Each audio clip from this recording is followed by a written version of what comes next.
Human authors express themselves in their works, both directly and subtly, sometimes intentionally and always subconsciously.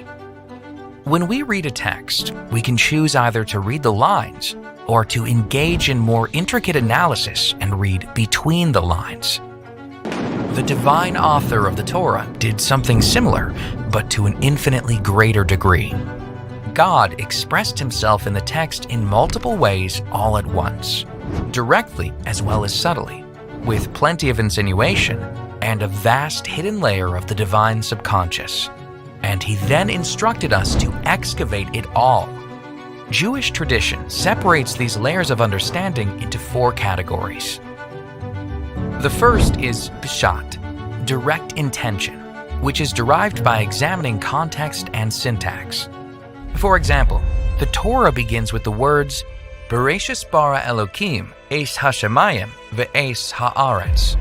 In the beginning, God created the heavens and the earth. On the plainest level of Torah understanding, this is a straightforward statement of what happened at the beginning of time. But the simple meaning is not always easy to clarify. Many biblical commentators, most notably Rabbi Shlomo Yitzhaki, the 11th century French scholar known universally as Rashi, devoted their efforts to clarifying the straightforward meaning of the often mysterious biblical texts. Our second layer of understanding is remez, allusion. This refers to subtle communications that are encoded in the text.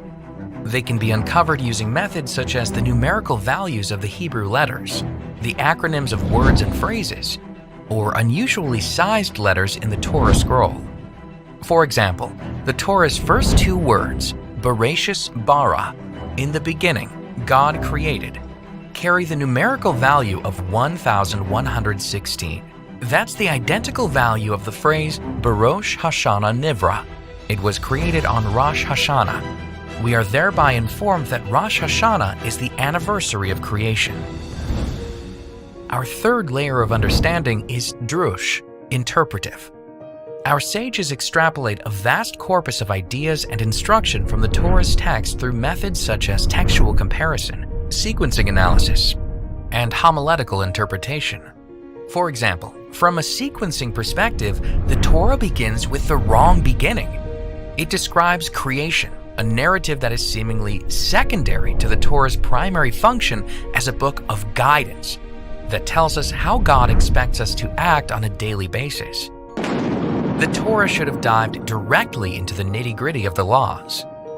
On the interpretive level, however, the Torah first describes creation to tackle a major hurdle to Torah observance. The majority of Torah laws rely on the Jewish nation owning and settling the land of Israel. We were instructed to conquer the land and never relinquish our claim of ownership over it. But such a radical claim to a territory is bound to provoke opposition.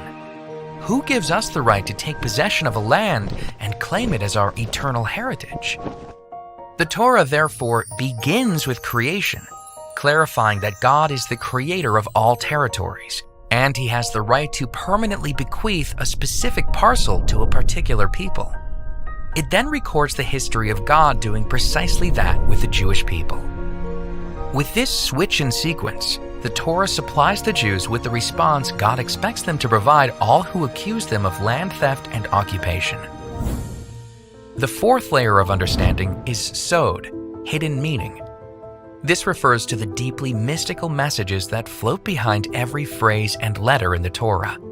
For example, the word bereshis can be split perfectly into 2 words, bara shis, meaning he created 6. God first formed the 6 emotive divine attributes, from chesed, kindness, through yesod, attachment, as described in Jewish mysticism. God then used these 6 attributes to create the actual universe. So there you have a sampling of the 4 layers of understanding that can be found in the Torah's very first words. Beyond this, a vast ocean of knowledge is contained in these same words. And beyond that stretches the infinite vastness of wisdom contained in the rest of the Torah's close to 80,000 words.